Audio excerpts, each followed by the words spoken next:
tenían razón con eso de Epstein. Como, ¿me entiendes? Echan, tenían razón. Pero o sea, yo no después me de todo no eran tan locos, nada. No, yo no me burlo. Yo lo que pasa es que el movimiento de admisión de Puerto Rico, ¿verdad? Que se llama estadista, es una manera de decirlo, pero en realidad es para admitir a Puerto Rico como Estado. A partir de la retórica esa de la estadidad jíbara y de que nosotros íbamos a hacer una especie de versión ajustada a nuestra idiosincrasia, eso es veneno para adelantar ese proyecto en Estados Unidos. Si eso cambie o que si lo del medio tiempo va a cambiar la mentalidad de todo el país, yo no creo.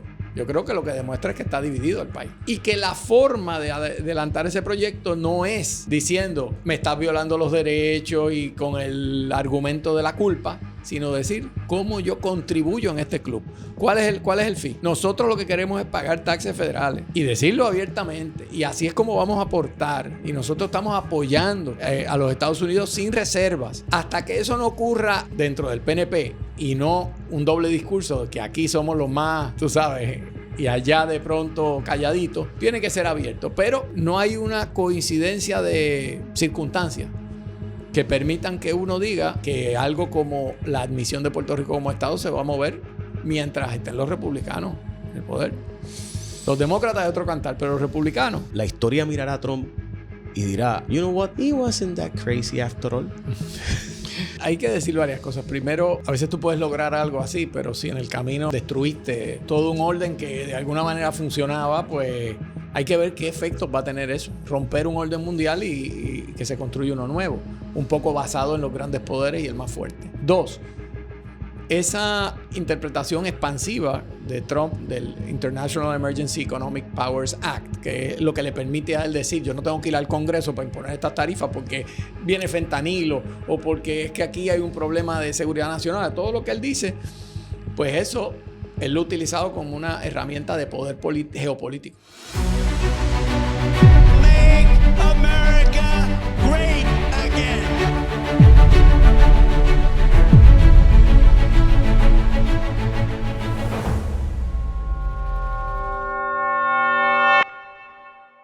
Carlos Dalmau. Un placer estar aquí, Jay. Gracias por invitarme. Tú sabes Espérate, déjame presentarte de nuevo. Con nosotros el autor del bestseller que fue tan visionario que vio la victoria de Donald Trump nuevamente años antes de que ocurriera y escribió el libro Sócrates versus Trump, donde literalmente sale básicamente toda la geopolítica que hoy usted está viviendo. Carlos Dalmau la escribió antes, así que si usted no lo leyó, vaya y léalo para que entienda lo que está pasando. Tú sabes que estoy trabajando en la traducción en inglés. Y ya está casi terminada, pero lo que más trabajo me ha dado es que estoy haciendo un prólogo para explicar que esto se escribió antes y que muchas cosas que están ahí resultaron ocurrir y no es porque yo tenía una bola de cristales, que algunas se veían venir, otras fueron intuiciones que ocurrieron por cosas de la vida. Pero dos cosas sí admito en el prólogo que no vi venir. Y una fue, ¿te acuerdas que yo hablo sobre los disturbios? Yo sé cuál es. Una de ellas yo sé cuál es. Lo de los disturbios. Eso. Esa fue obvia que se anticipaba por lo que había ocurrido 4 años antes y no hubo eso. Pero la segunda, que no la vi venir, es el fin del orden mundial establecido desde el 1945 al 52, donde se establecen las instituciones como el Tratado del Atlántico Norte, Europa como un aliado incólume de los Estados Unidos, el respeto de la ONU. Por lo menos yo sabía que Trump pues no le tenía mucho respeto, pero que eso en un año se fuera por la cañada, pues eso yo no lo vi venir. Esas dos cosas las explico en ese prólogo que estoy trabajando. Quizás después de verano sale, por ahí para el verano puede que salga la versión en inglés de Sócrates versus Trump. Tengo que decirte que difiero porque tú y yo hablamos de ese tema varias veces y tú sí hablabas de que había una posibilidad de que ese orden mundial cambiara. Sí, hay una parte, ¿te acuerdas? Que él dice específicamente voy a cambiar el orden constitucional, voy a cambiar todo, pero no está tan trabajado porque realmente recuerda que el libro se funda en entender a Trump en el contexto de Estados Unidos. Y no tanto su relación con Europa. Pero bueno, como tú dices, todavía el jurado puede decidir No, lo pero contrario. es que lo que pasa es que lo que no era previsible y que tú no dijiste, y es la verdad, no fue que no pasara, sino que pasara tan rápido. O sea, que no En un hubiera año. casi ni oposición. Sí, sí. El hecho de que no hay oposición me lleva a tocar el tema ahora de lo que realmente quería hablar contigo arrancando el programa. Carlos, yo tengo... o sea, aquí estamos jugando una boricuada bien particular. Y... ¿verdad? Y yo no quisiera tocar el tema de otra perspectiva, pero tengo que hacerlo. Trump acaba de decir que va a bombardear a Irán o que pudiera bombardear a Irán y que va a tomar la decisión en 10 días. Simultáneamente, aprobó la Cámara de Representantes una de las legislaciones más peligrosas, pero que más sentido tienen, que le pudiera quitar el voto a mínimo 2 a 3 millones de personas en Estados Unidos que sabemos que nunca han sacado un ID y que típicamente votan demócrata. Y eso lo sabemos ya. Y además pudieran hasta, se dice que 18 a 20 millones de personas, según el último estudio del Instituto Brennan, son personas que no tienen ID ahora mismo disponible. Es decir, estas personas no pudieran votar. Sin esos electores ganaría el Partido Republicano hasta la elección de medio término, que de hecho hoy sale a relucir que están ganando los demócratas todas las elecciones estas especiales outperforming, o sea, saliendo mejor que Kamala Harris en todos esos distritos donde ha habido muertes, renuncias, salidas, elecciones especiales, entre 10 y 12%. O sea, quiere decir que los demócratas están motivados para ir a votar. Trump no está en la papeleta. Típicamente, históricamente se cambia. Trump ha presionado a los estados para cambiar los distritos, algunos lo han hecho, otros no, para poder tener el Congreso y ganar en el medio término ahora en noviembre y quedarse con el Congreso. Ayer, y termino con la introducción, sale un informe de que ya empresas están esperando que venga una avalancha demócrata y que empiecen los supinas a correr por ahí para abajo para tratar de paralizar a Trump de las barbaridades que ha hecho, presionando empresas para que tengan que divulgarle la información de todas las presiones que ha recibido de Trump, para que se informe y se sepa todas las cosas que Trump ha logrado a través de la presión del aparato ejecutivo. Pero eso puede provocar que esas empresas mejor digan, uy, déjame apoyar a Trump porque es que yo no quiero estar dando esta información y todo el mundo sepa y que nos ennuevemos todos aquí porque the emperor has no clothes.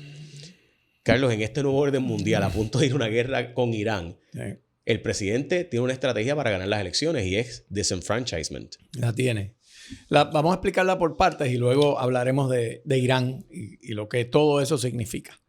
El Partido Republicano, específicamente por voz de Trump, que es su líder, ha estado insistiendo que los demócratas tienen un esquema de fraude electoral. Y el argumento es que han permitido, recuerda que el Partido Republicano es anti-inmigrante y el Partido Demócrata de alguna manera es amigable a la idea de que vengan inmigrantes ilegales y hay incluso programas para ayudarlos. Dice Trump, lo que pasa es que entonces los demócratas en unos estados que son clave, que no exigen que se presenten el ID, el voter ID, que no... Son estados, esto para explicárselo a la gente que estén claros. Hay 14 estados en los Estados Unidos que tú puedes presentarte y con decir yo soy Pedro Rivera y estás en la lista, puedes votar. No tienes que presentar ninguna identificación. Para mitigar esa amenaza y además para sacarle partido político, la administración presenta un proyecto en la Cámara que se llama Save America Act. Y ese proyecto, ¿qué busca? Exigir federalmente que los estados tengan un requisito que confirme la ciudadanía. Porque hay una confusión, mucha gente no lo tiene claro. Es un requisito ser ciudadano para votar en las elecciones federales. Aunque seas un inmigrante legal y tengas residencia y el green card, si no eres ciudadano no puedes votar en las elecciones federales. Así que lo que busca esta ley, que ya fue aprobada esta semana pasada, por eso lo estamos discutiendo en parte, fue aprobada en la Cámara de Representantes, lo que busca es exigir que los estados, es más, prohibir que los estados permitan que alguien vote sin un ID, como por ejemplo sería un pasaporte o un Real ID o algo que acredite la ciudadanía. Eso es importante porque aunque es poco probable que el Senado lo apruebe porque para ello necesitaría más de 60 votos y los demócratas están en contra. 60 votos para evitar el filibusterismo. En este caso no los hay. Ya por la información que yo he podido recoger, no los hay. Hasta los propios republicanos, el líder republicano, Thune, dijo, mira, no veo que eso tenga los votos. Pero ya Trump dijo, pase el Senado o no. Nosotros no podemos permitir el fraude, no podemos permitir que vengan inmigrantes ilegales o incluso legales a votar violando la ley. Te voy a añadir una cosa porque es importante eso. Trump no está peleando aquí el voto presidencial. Está votando el voto, está peleando por los distritos que él siente que pueden ser republicanos y ganar el medio término. Eso para Trump es bien importante porque si Trump perdiera las elecciones de medio término, la interpretación política es que se convirtió en un lame duck, ya no tendrá posibilidades de aprobar muchos de sus proyectos. Y él no quiere perder ese poder. Así que él hasta ahora ha tenido un Congreso totalmente en apoyo a él y eso cambiaría si hay cambio en la Cámara. Estaba repasando los estados que no exigen identificación. California completo, Hawái, Illinois, Nueva York, Pennsylvania, Vermont, New Jersey, Nuevo México, este es importante, Nuevo México, Massachusetts, Nevada y hay otros cuantos más. Ahí llegan a 14. Y Washington, D.C. Hay 36 que exigen ID y eso no tendrían problema, pero no puede ser cualquier ID. Tienen que ser, por ejemplo, una licencia de conducir no sería suficiente. Esos otros 36 también podrían afectarse porque esto que busca Trump con el Save America Act es que el ID acredite la ciudadanía.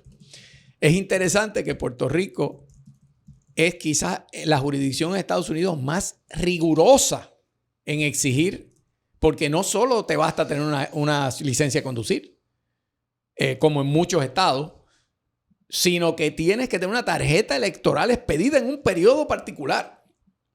Eso en Puerto Rico es uno de los estados, bueno, no es estado, pero es una de las jurisdicciones más rigurosas en la exigencia de tener y tienes que ir con tu tarjeta electoral y eso en la gran mayoría de los estados no es así. Con una licencia de conducir o incluso, como dije, en 14 estados y en Washington D.C. además, puedes ir meramente, yo voy allí, me presento y digo, yo soy Michael Jordan y aquí voy y voté.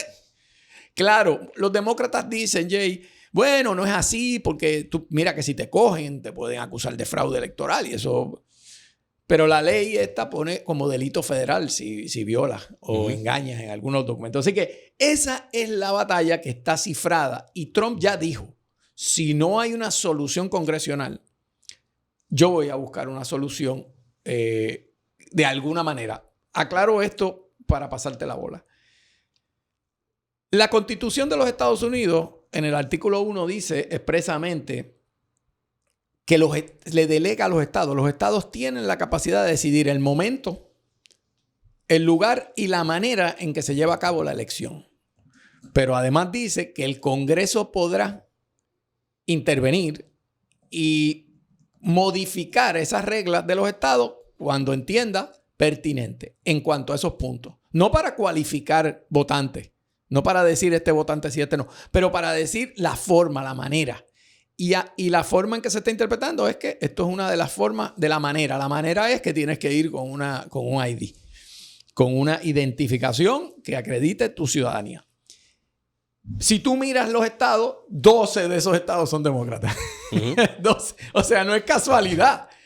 Para mí esto también hay que aprender de los maquiavélicos. O sea, esta gente tiene un argumento pensado, pero además saben que están atacando al votante demócrata. Bueno, además saben que los votantes demócratas han favorecido históricamente los ID laws. O sea, la mayor parte de los republicanos, casi 9 de cada 10, apoya el que se obligue a tener un ID para votar.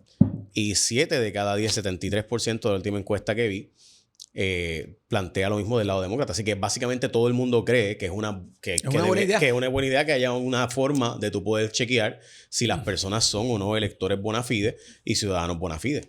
Y eso no es raro. Por ejemplo, vamos a mirar cómo es en otros países.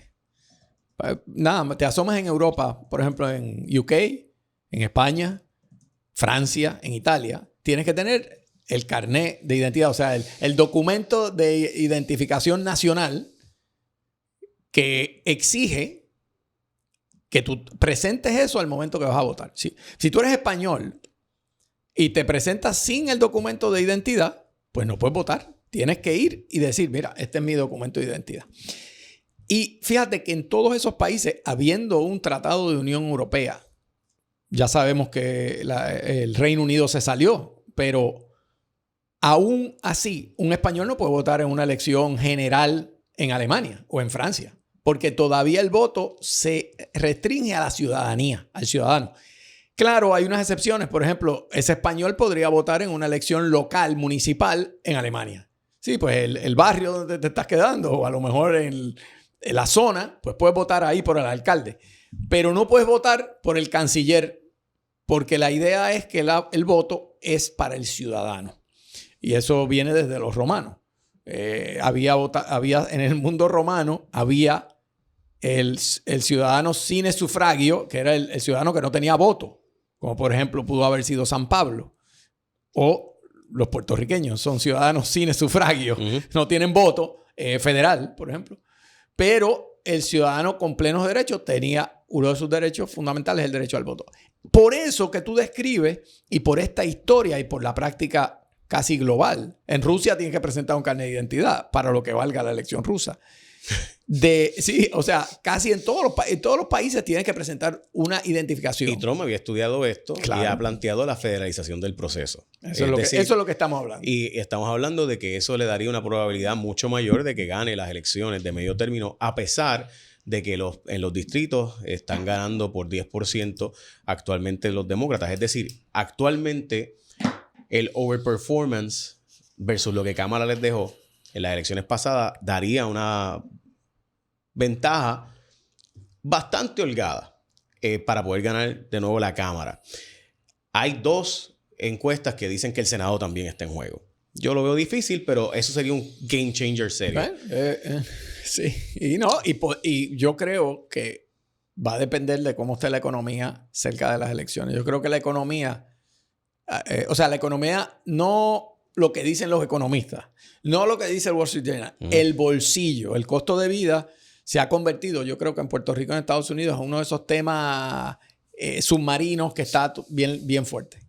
Submarino quiere decir que no necesariamente la gente cuando habla de los problemas dice el costo de vida, porque se oye tan genérico. Pero lo cierto es que el costo de vida es que tú sientes cuando vas al supermercado, cuando vas a comprar algo, oye, esto me duele, esto cambió, esto está más caro, los servicios. Y esa situación creo que puede o ayudar o desayudar a Trump en su medio término. Bueno, ya un grupo de republicanos dijo que este es el mensaje de la Unión. The State of the Union is expected to focus on affordability. There you go. Ahí está clarísimo. Ahí está clarísimo. Tú lo agarraste en el vuelo. Trump tiene encuestas y tienen muy buenas encuestas y tiene claro que él tiene que atender ese asunto de... Sí, porque tú no puedes decirle a la gente, eso que lo que tú estás pagando en los groceries, en el supermercado, eso no estás pagando eso nada. Ellos lo saben. O sea, tú lo sabes. Tú sabes cuando no puedes pagar la renta, tú sabes cuando no puedes pagar el carro, ¿sabes? Tú lo sabes. Eso lo mismo pasa aquí cuando en Puerto Rico hay líderes que dicen, no, pues si la luz está más bien y está baja y tú la ves la factura y dices, bueno, yo contra esto a mí me duele. Eso no lo puedes, eso está metido ahí. Y yo creo que eso...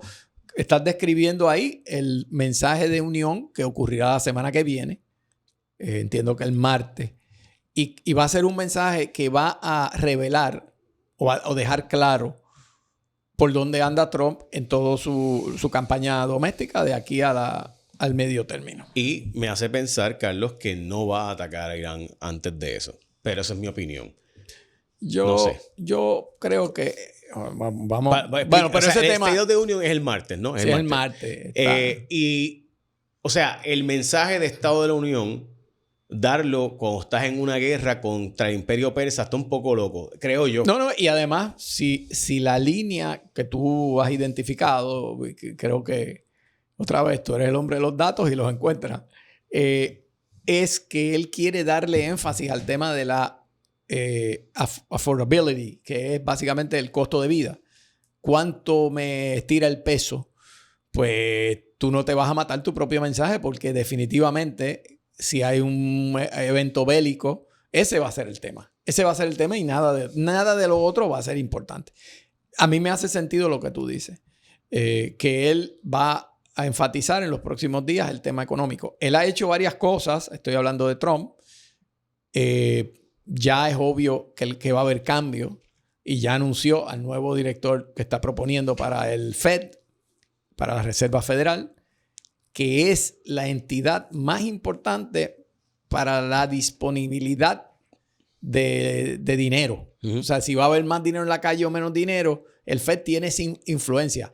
No lo decide todo, porque hay muchas tarifas y costo del dinero que no lo decide el Fed. Sí, establece las bases. Pero establece las bases y él lo que quiere es que baje las tasas para que la economía se caliente. Y en la medida en que haya más chavos, todavía la inflación no se registra de aquí a la elección. Por si acaso, Eso es esta es una nota que yo creo que es bastante fuerte y nos explica un poco el asunto. La crisis de costo de vida o affordability crisis de asequibilidad, por eso nadie la dice así, está haciendo cosas tan y tan locas como que, por ejemplo, la gente que está construyendo casas nuevas baje los precios más que la gente que ya tiene casas y vendiéndolas existentemente en %. Y eso es algo bien nuevo. De nuevo, eso es Estados Unidos. Estamos hablando, ¿verdad?, de la nación. Y estados están quitando un montón de regulaciones que antes tenían para construir porque simplemente pues no hay constructores suficientes. Aquí nadie está hablando de eso. Aquí no hay plan para eso. Aquí yo no sé dónde puñales está la gente metida con el tema porque es como si no quisieran que la gente se quedara en Puerto Rico. Y a veces digo, es que ellos están tan pendientes a llevarse el contratito, a pasar la reválida fatulamente, perdón, estoy vacilando, hacer cuanto petit, cuanta cosita que no pueden enfocarse en resolver un problema. Oye, Carlos, que tiene una solución bien fácil. En los estados se resolvió quitando regulación y creando un lean market. Eso es bien simple. Usted deja una casa vacía, abandonada, tienes una multa a los 6 meses, una segunda multa el mes después, una tercera multa el mes después, una cuarta multa el mes después. Las multas son tan fuertes que en año y medio la casa la perdiste. El que pague la multa se quedó con la casa. Y porque es que es así. O sea, o sea, nosotros que no somos un imperio, que no somos una nación continental, no aprovechamos o no apreciamos nuestra tierra y permitimos con leyes locas que se queden vacías 500,000 propiedades por ahí y de terrenos sin utilizar correctamente. Así de loco es. Pero esa conversación yo la he tenido aquí muchas veces y eso no es parte del nuevo orden mundial, eso es parte de la boricuada. Lo que sí es que, Carlos, para la gente que no sabe, ¿verdad? La tasa de interés del Fed no decide cuándo tú pagas de hipoteca. Pero es la base, porque lo que va a decir cuando tú pagas de hipoteca es la nota de 10 años. Por si acaso, los bancos establecen una métrica y se usa como forma, mayormente es la nota del tesoro de 10 años. Lo cual hay un problema porque acaba de bajar, Carlos, y suena precioso. El problema es que tú estás echándole gasolina a la demanda. Y el problema no es la demanda, es la oferta. O sea, la demanda, cada vez que tú bajas la tasa de interés, más gente sale a comprar. Y no hay propiedades. Sí. La demanda... Pues la demanda es quien quiere comprar, la oferta es lo que venden, pero si no hay inventario, pues ahí tienes una demanda que está ahogada. De hecho, eso lo dicen todos los expertos en real estate. Esto es un seller's market en vez de un buyer's market. Es el mercado que el vendedor, el owner, es quien tiene el sartén cogido por el mango porque hay poco inventario. Y tú te das cuenta en las urbanizaciones de casas grandes o viejas, a veces casas dilapidadas se venden por un montón de chavos porque el que la compra tiene suficiente chavos para tumbarla y hacerla nueva, yo acabo de hablar con un amigo que eso mismo hizo. Un amigo mío médico compró una casa, la compró a precio heavy, alto, pero donde él quería vivir, por un asunto familiar, sí. Y tumbó la casa. Eso yo lo veo por ahí. Aparentemente tenía plomo. ¿Sí? Sí, porque hay un montón de casas en Puerto Rico construidas antes de los años 80. Tenía plomo. Eso, hay... Plomo o asbesto. Hay un montón de casas por ahí que uno no sabe. Sí, hay gente que lo que hace es que la tumba. Yo no voy ni a arriesgarme, tú sabes. Pues imagínate, tú tienes niños ahí bregando con plomo y asbesto todavía a esta altura. Los pregunta. ¿esto funcionará? O sea, la gente se da cuenta también de esas cosas. La gente no lo ve como que está dando a robarse las elecciones. O sea, el elector americano tiene que darse cuenta también de que aquí hay un intento de algo, tú sabes, complejo. Mira, yo, fíjate, es que en este en particular, yo creo que él lo midió bien. Yo creo que a la gente le hace sentido que tú le exijas algún tipo de identificación que acredite ciudadanía.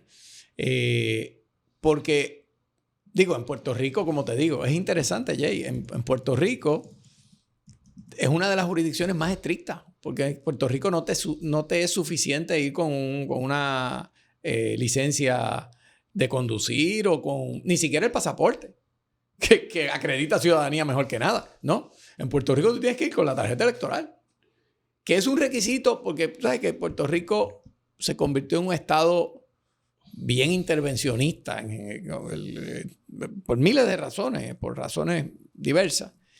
Y pues eso no es una excepción.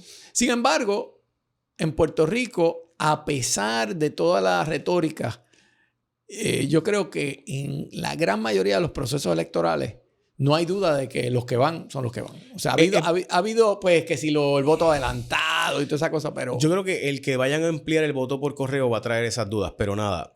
Déjame decirte algo. En el Save America Act, que es el proyecto para exigir federalmente que en cualquier elección federal tiene que haber una acreditación de ciudadanía. Si vas a votar por correo, el Estado tú tienes que enviar, cuando solicitas el voto, evidencia de tu ciudadanía y cuando emites el voto, las dos veces. Y si cometes fraude, hay delito. Eso es castigable o podría ser sometido a un caso federal criminal. Diablo. Y aplicaría entonces a nosotros porque tenemos un puesto federal. Bueno, claro, ahí es que yo te digo que el jueguito de los votos adelantados, yo no digo que es un jueguito, pero los que traten de hacer jueguito con eso. Y el día que eso se convierte en un delito federal, cambia. Sí, se acabó el juego. Se acabó el juego. Porque... Pues, al parecer, sí hay por primera vez resistencia a Trump y aparecieron los votos para prohibirle las tarifas con Canadá. Oye, no los votos para ir por encima de un veto, pero ciertamente aparecieron los votos en el Congreso, en la Cámara de Representantes.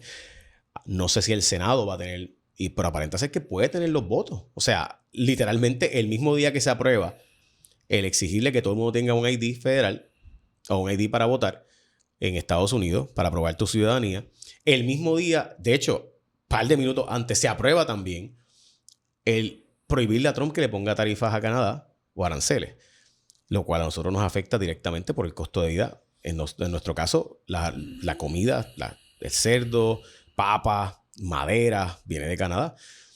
Y debo decir que Canadá cuando le quitas el petróleo que Estados Unidos le compra un montón, es un surplus para Estados Unidos. O sea que no tiene mucho sentido económico las tarifas contra Canadá. Tiene un sentido político.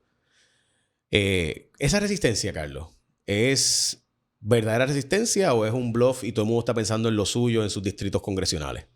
Yo creo que es la segunda.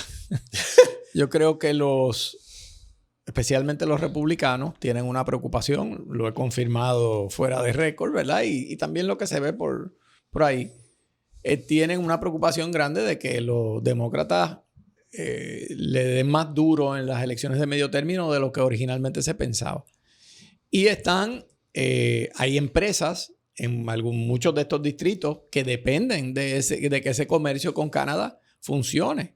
Es el vecino del norte y es un vecino que consume muchos productos de Estados Unidos y que también vende productos que el público americano ya se ha acostumbrado a consumir. Así que a mí me parece que la pregunta que tú haces me parece que es la forma de hacerla. ¿Realmente esto es que se cansaron de Trump o es realmente que cada uno está tratando de lograr la supervivencia política? Creo que es lo segundo.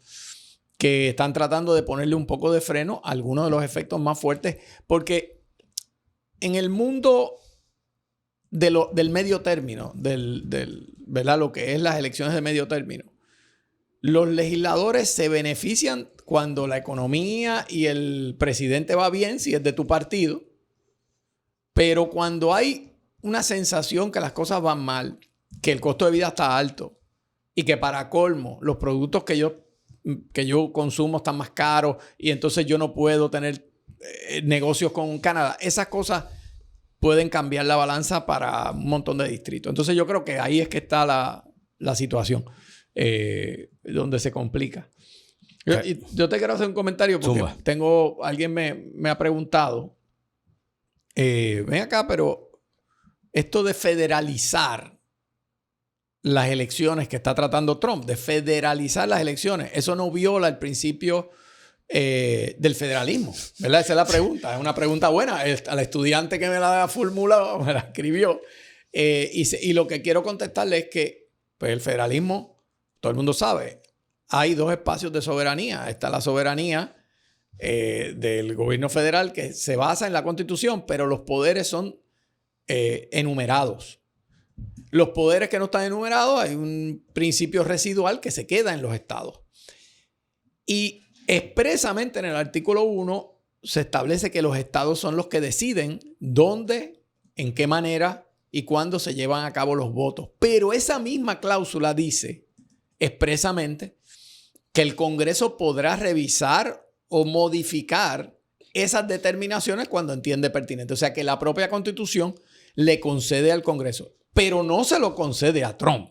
Eso es lo más importante. No se lo concede al presidente, se lo concede al Congreso. Es decir, que si esta legislación para exigir la identificación, si esta legislación para nacionalizar las elecciones, por decirlo así, que es federal, no se aprueba en el Senado, Trump tendrá que encontrar otras maneras de hacerla valer, porque la realidad es que ahora mismo no tiene los votos en el Senado. Esa es la explicación corta de que no es una violación al principio del federalismo, porque realmente está en la Constitución así determinado. Por si acaso, el artículo de la Constitución 1, sección 4, habla the times, places and manner of holding elections for Senate representatives shall be prescribed in each state by the legislature thereof. But the Congress may, como dice correctamente, may at any time by law make or alter such regulations except as to the places of choosing senators. Exacto. Pero puede cambiarlo en manner y puede cambiarlo en time y places. Fíjate, quiero decir algo. De hecho, Carlos, ya esto se usó para proteger los afroamericanos del sur. Claro. Voy a decir algo. Cuando uno mira la Constitución de los Estados Unidos, hay que reconocerle a los padres fundadores. Están en otra liga, ¿verdad? Que era otra liga. Oye, porque ¿Dónde estarán? ¿Dónde estarán ahora? Y cómo en ese afterlife de ellos deben estar mirando y diciendo, Dios mío, ¿qué pasó? Pero fíjate en la quinta dimensión. Que pudieron construir un sistema democrático con frenos y contrapesos que con todas las cosas y con un presidente que no respeta ni nada, pues ha podido mantenerse. Vamos a ver si sobrevive estos próximos 3 años. Pero es increíble que todo eso está Carlos, anticipado. Hoy yo estaba hablando con una amiga que estudiamos juntos básicamente el bachillerato. Y me decía así, su única pregunta de cualquier tema no personal fue ese: ¿tú crees que Trump se puede robar las elecciones? Y me dio, ¿verdad? Y ¿verdad? Yo digo, el algoritmo te tiene mal. Sí. Ella debe estar en un pocket del algoritmo que está bien preocupado. Sí. Yo me eché a reír y le digo, wow, o sea, de todas las... Porque, nada, me dio mucha risa, ¿verdad? Por un lado, por otro lado. Yo creo que ha habido unos atisbos de resistencia que me dan la esperanza de que no pueda hacerlo. Porque eso, Thomas Massie, Marjorie Taylor Greene y esos otros congresistas que han empezado a decir no, hasta aquí. Creo que, y el Senado Federal ha tenido ya varias medidas que igualmente creo que nos dan la esperanza o la expectativa de que en el nuevo orden mundial no hay poderes ilimitados. Pero, pues nada, o sea, bastante lejos ha llegado. Y honestamente, Trump va a llegar hasta donde las cortes lo permitan. Y hay que entender, por eso, que quien escoge los jueces escoge el futuro. Y a veces aquí yo veo, ¿verdad?, en la boricuada, cómo se aprueban legislaciones que, por ejemplo, permiten que ciertos, ¿verdad?, jueces estén cierta cantidad de años y fiscales. Y eso lo que hace, ¿verdad?, es pues la situación, digamos que en Estados Unidos son tenures de por vida. Así que una vez usted es juez, usted no lo puede sacar si usted es un juez de artículo 3 nombrado por el presidente y confirmado por el Senado. Yo a esa pregunta te voy a dar mi versión. Yo creo no hay evidencia en toda la carrera de Trump. Él ha acusado a otros de robarse las elecciones. Y ha sido un tema recurrente, específicamente desde que perdió contra Biden.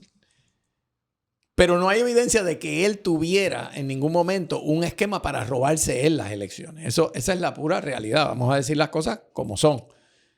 Ahora, ha utilizado el gerrymandering y ha utilizado todos los mecanismos dentro de lo que le permite el sistema para abusar el sistema.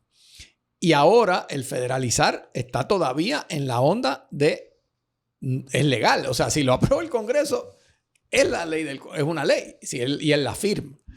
Hay que ver qué pasa. Donde hay más preocupación, y aquí te voy a dar un ángulo que no es sobre la identificación de los votantes, es la campaña que Steve Bannon lleva desde fines del año pasado, diciendo que hay un plan, y lo ha dicho a sí mismo, there is a plan, para que Trump corra un tercer término.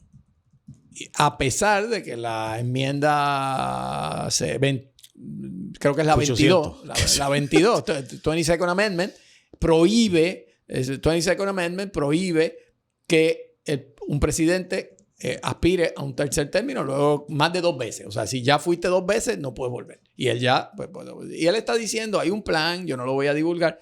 Ese preocupa más porque ese puede ser un disloque importante. Porque la única manera que él podría superar legalmente esa disposición, que es bastante clara, el impedimento de aspirar a un tercer término, es si modifica la Constitución, si enmienda esa enmienda 22ª, y eso es bien difícil. O sea, tienes que tener 38 imposible de los 50 estados. O sea, de pronto es muy difícil. Así que eso, pero yo creo que también Bannon es un experto en smokes and mirrors, en hacer cosas para después moverse por otro lado. Pero hay que ver qué pasa. Ok, en cuanto al tema de la geopolítica, está pasando también con Cuba. Y en este juego, en este orden mundial, al parecer Cuba también tiene una importancia. Y quería preguntarte o tu perspectiva sobre esto, porque si el presidente no va a correr, como aparenta ser que no va, ¿verdad?, que no va a volver a correr, pero va a seguir diciendo que sí, que hay un plan, y probablemente en junio del año electoral pues diga que no, y ahí pues de dedo nombran a J.D. Vance y a Marco Rubio como la papeleta sustituta. ¿Esto es permanente, Carlos? Porque esa es la pregunta. Yo creo que realmente para mí, todo lo que hemos hablado, todo el mundo está cruzando los dedos de que Trump se vaya y ver qué pasa. Los que están en contra, ¿verdad?, de Trump. Los que están a favor, pues están planteándose quién es el sustituto real que puede llevar la antorcha. Sí. ¿Existe realmente el conocimiento dentro de ese mundo del sustituto? ¿Existe realmente la esperanza de que esto sea algo pasajero de 3 años y para afuera? Bueno, te voy a decir... ¿O MAGA es permanente? Bueno, te voy a decir una anécdota que leí en uno de estos reporteros del Economist que están muy metidos en toda la crisis europea de liderazgo, donde los europeos, los líderes de las potencias europeas, de pronto están dándose cuenta que Estados Unidos puede ser un enemigo. Y han hecho un peregrinaje a ver a Xi Jinping desde noviembre pasado para acá. Fue el de Gran Bretaña, el del Reino Unido, fue Macron, han ido todos, el de España. ¿Por qué? Porque básicamente están diciendo, mira, tú eres el otro grande, no permitas que nos atropelle. O sea, eso es impensable, pero es como es. Pero él dijo que en ese liderazgo europeo, cuando tú le preguntas a un líder fuera de récord sobre Trump, la reacción es bien predecible. pues resoplan o they roll their eyes. O sea, como que miran para arriba y dicen, ay, bendito.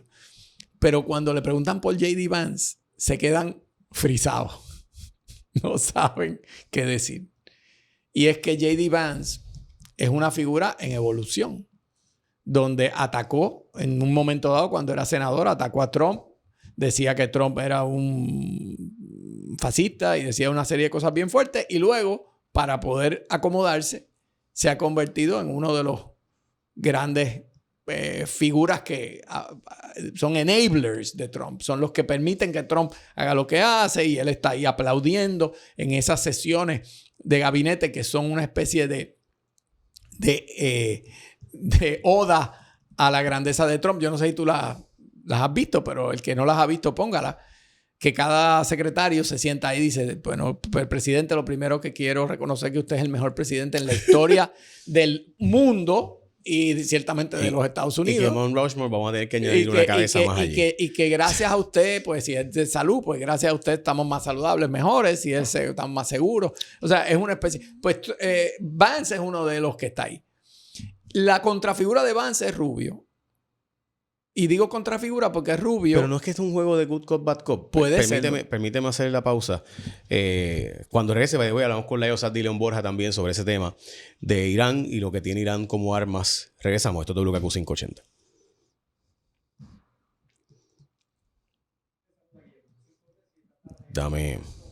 Seguimos acá. Porque yo a veces, mi impresión es que cuando este viaje más reciente, la conferencia de Múnich, que fue la última reunión, cuando fue J.D. Vance, el año pasado fue allí con un... ¿Cómo se dice? La bola esta gigante que va a demoler cosas. ¡Can! ¡Can! Un wrecking ball. Un wrecking ball. Una bola de destrucción, Sí. de demolición. Cuando, ¿verdad? Fue allí implosionarlo todo. Y este año fue Marco Rubio y dijo, oye, pero si somos amigos... Pero ¿cómo que se murió si él me debía? ¿Qué ha pasado aquí? Pero ¿y por qué ustedes están tan tristes y con esas caras tan largas? Si yo estoy aquí... Mira, tan corta que es la vida y el amor tan grande. ¿Cómo es posible que hemos caído en esta pelea? O sea... Sí. ¿Es un juego good cop, bad cop? Bueno, creo que es también... Bueno.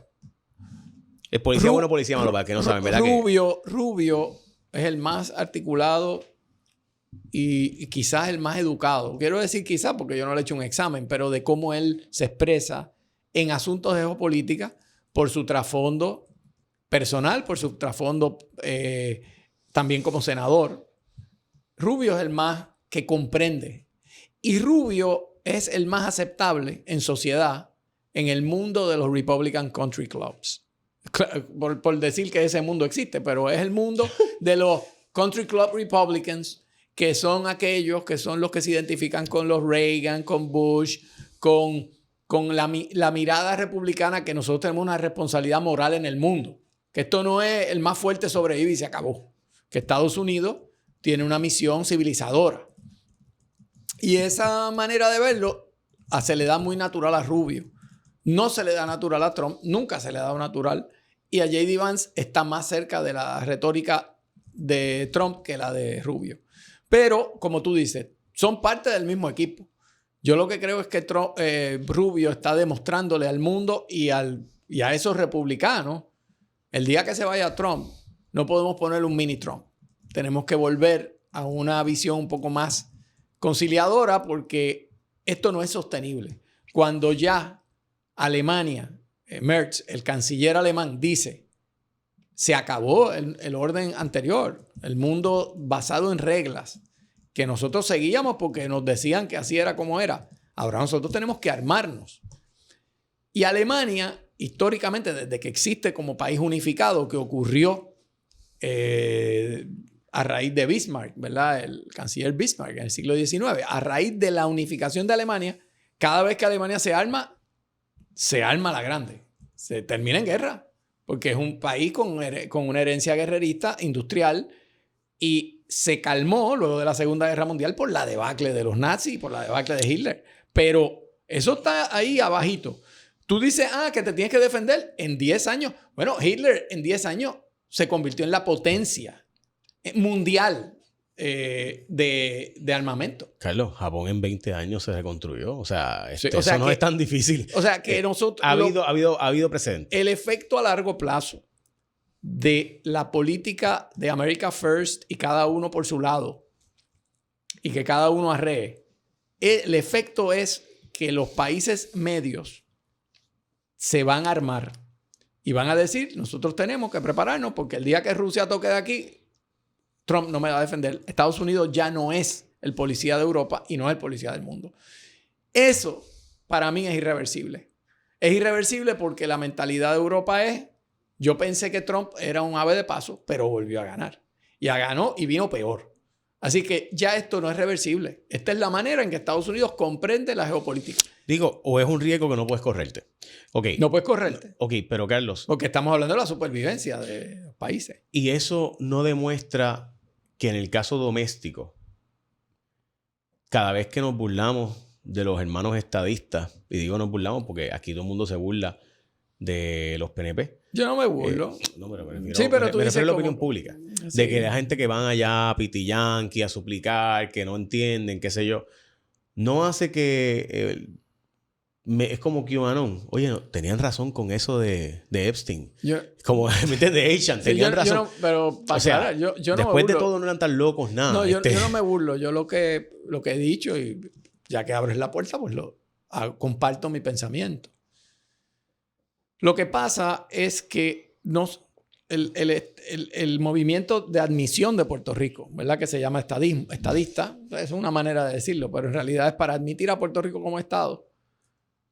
A partir de la retórica esa de la estadidad jíbara y de que nosotros íbamos a hacer una especie de versión ajustada a nuestra idiosincrasia, eso es veneno para adelantar ese proyecto en Estados Unidos. Que si eso cambie o que si lo del medio tiempo va a cambiar la mentalidad de todo el país, yo no creo. Yo creo que lo que demuestra es que está dividido el país.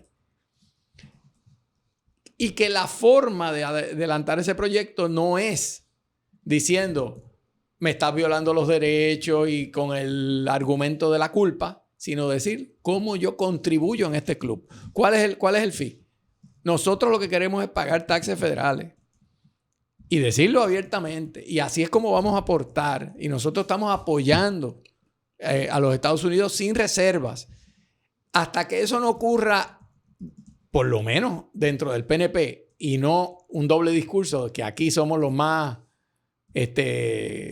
tú sabes, y allá de pronto calladitos, tiene que ser abierto. Pero no, esté abierto o no, ya en este momento no hay ningún, no te digo yo ambiente, no hay una coincidencia de circunstancias que permitan que uno diga que algo como la admisión de Puerto Rico como Estado se va a mover mientras estén los republicanos en el poder.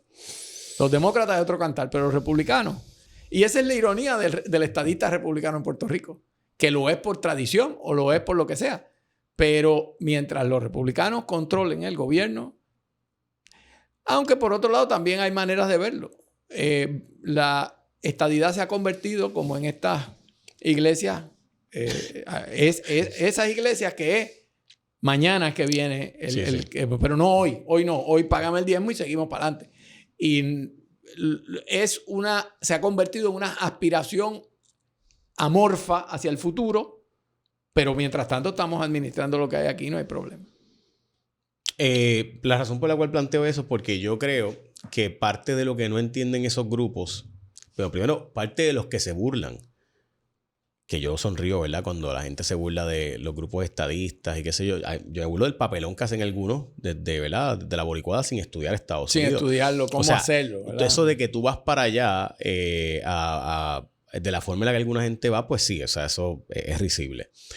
Sí, como el comité aquel que se montó, que aquello era patético realmente. Era patético. Yo, o sea, si tú eres amigo de ellos, tienes que decirle, mira, chico, así no es. Así no es. Así no es, amigo.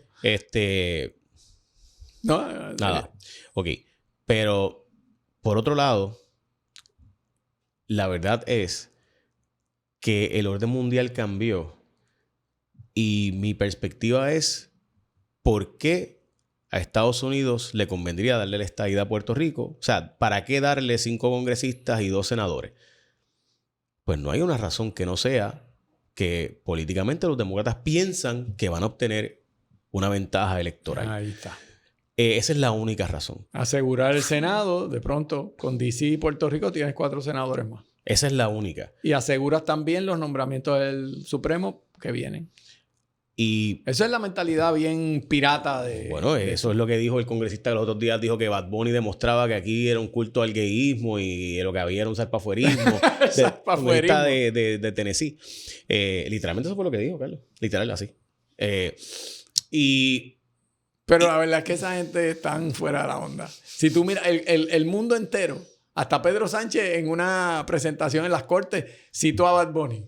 Bueno, le han dado... Más amor, menos odio. Le han dado un reconocimiento de la Real Academia Española Bad Bunny cambió el juego. Y yo sé que están cansados de oírlo, pero yo estoy empezando ahora. Porque yo, como ignoré a Bad Bunny por tanto tiempo, hasta que ya no pude, pues ya ahora es que yo estoy mirando el fenómeno con interés.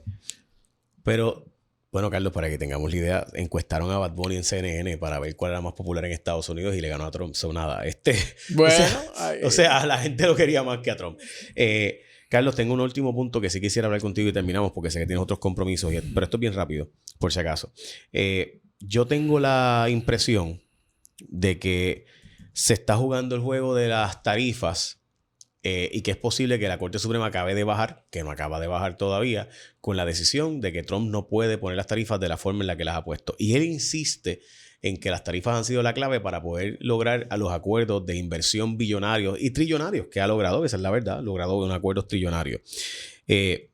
Cuando tú ves parte de lo que ocurre actualmente, por ejemplo, en el caso de Cuba o en el caso de Irán, en el caso de Venezuela, hay un déficit total todavía de 901 billones. Es decir, que Estados Unidos sigue en un déficit a pesar de todo lo que ha pasado con el mundo, ¿verdad? Y todas las inversiones de Trump y demás. Y cuando tú buscas el mercado, el petróleo está a $66, el gas natural a 3, o sea, las criptomonedas están en 66, o sea, hay el oro está en $5,000, la onza, lo cual era impensable hace nada. Carlos, yo creo que Irán sí tiene algo que hay que reconocer. Y Groenlandia también. Y es que la guerra de Ucrania tiene que continuar. Esto es terrible. Pero mientras continúe la guerra de Ucrania, tú sabes lo que sería Estados Unidos lograr quedarse con las empresas de Estados Unidos, obviamente, con el petróleo de Irán, hablando de las terceras reservas más grandes del mundo, las segundas de gas natural más grandes del mundo, derechos de minería, que ni hablar del litio y otros hierro, etcétera. Tienes Venezuela, que es la reserva más grande del mundo de petróleo. Tienes las tuyas propias, que eres el país más exportador de petróleo del mundo y más productor de petróleo del mundo. Y tendrías las de Irán. La historia mirará a Trump y dirá, you know what? He wasn't that crazy after all. Pero hay que decir varias cosas. Primero, a veces tú puedes lograr algo así, pero si en el camino destruiste, rompes todo un orden que de alguna manera funcionaba, pues hay que ver qué efectos va a tener eso. Romper un orden mundial y que se construya uno nuevo. Un poco basado en los grandes poderes y el más fuerte. 2. Esa interpretación expansiva de Trump del International Emergency Economic Powers Act, que es lo que le permite a él decir, yo no tengo que ir al Congreso para imponer estas tarifas porque viene fentanilo o porque es que aquí hay un problema de seguridad nacional. Todo lo que él dice, pues eso él lo ha utilizado como una herramienta de poder geopolítico. Hasta ahora hay que ver si el Tribunal Supremo le sostiene eso. 3. Irán. Irán es una cosa bien compleja. Son un país de más de 90 millones de habitantes, con una herencia imperial de los persas, que hasta ahora tienen una teocracia allí complicada, pero que está políticamente debilitada. Y la pregunta es si este bombardeo si es que se diera, o algún ataque, o alguna incursión de los Estados Unidos, permite que venga un orden político mejor para los iraníes y de alguna manera de ahí haya una ventaja para Estados Unidos, o un caos peor, porque ahora mismo hay un gobierno que controla la cosa. Pero tú sabes lo que pasó en Irak cuando se sacó a Saddam Hussein. Se formó entonces Al-Qaeda y se formó todos los líos porque es un vacío que se queda. Entonces hay tantas incertidumbres ahí que yo no me atrevería todavía. Quizás le podemos dedicar el próximo programa un poco más a profundizar, pero a decir que Trump está haciéndolo bien ahí. Yo creo que está jugando con una serie de explosivos que pueden explotar de una u otra manera sin total conciencia. Está pensando en medio término o en un año. ¿Cómo eso afecta a Pero largo si plazo? tú ves, Carlos, y sé que de nuevo lo dejamos hasta aquí, pero si tú ves Israel, todos los enemigos se acaban de ir. O sea, todos los enemigos que tenía Irán, este es su momento de mayor debilidad, porque literalmente sus poderes expedicionarios ya no existen. Exacto. O sea, jamás totalmente decimado o desaparecido. Hezbollah, los hutíes. O sea, las fuerzas que han tenido históricas en Irán, básicamente acaban de desaparecer, se las tragaron. O sea, Y ellos están tratando de ver cómo sacan la cabeza del agua, pero están tragando agua. Pero, y ahora mismo Siria, o sea, no es un factor por primera vez porque los amigos de Siria que ellos tenían no existen. Ahora es Al-Qaeda quien manda allí, ya no son los muchachos que ellos tenían de Hezbollah y esos otros grupos. O sea, el punto es que salte del día a día. Velo desde el futuro dentro de 20 años. Porque verlo hoy es imposible. Sí. ¿Será Trump un Mount Rushmore president? Bueno, o sea, mi punto es que nosotros estamos hablando aquí puede pasar. pero tú te imaginas que Estados Unidos logre Todo puede pasar. en ese nuevo orden mundial que la Junta esta de la Paz, que incluye a todos los déspotas del mundo, Sí. que se reunió hoy para el asunto de Gaza, de repente Trump, en ese nuevo orden mundial, por la fuerza, con la Pax Romana, en este caso Pax Americana, termine logrando básicamente la creación de una colaboración global a la fuerza, pero... Si tú lees la prensa, en el loco. tiempo de Nixon, si tú lees la prensa en el tiempo de Nixon o ves lo que decía la oposición de Nixon, era la encarnación de Mefistófeles en la tierra, lo peor que le había pasado a Estados Unidos, el fin de la democracia americana. Y hoy vemos a Nixon como un gran hombre de Estado que abrió la oportunidad de que China entrara al sistema. Claro, es un competidor ahora, pero Por 50 años nos convino. Y convino. Nixon hizo muchas cosas. Entonces, cómo la historia ve los personajes va cambiando. Eso yo te lo puedo conceder. No sé si en el caso de Trump, siendo una persona como es, pueda llegar a Mount Rushmore una vez ya él no tenga el poder político, pero no sabemos. O quizás que un día se gane el premio Nobel como él siempre ha querido. No lo sabemos. El mundo te da sorpresa. Y esa Junta de la Paz que se ha creado, que se reunieron, ¿verdad? Y demás, es un sustituto de las Naciones Unidas. Porque todas esas instituciones, en gran medida también, hay que decirlo, se convirtieron en lugares de poca acción. Todo era hablar. Sí, aquello eran unas sesiones de terapia.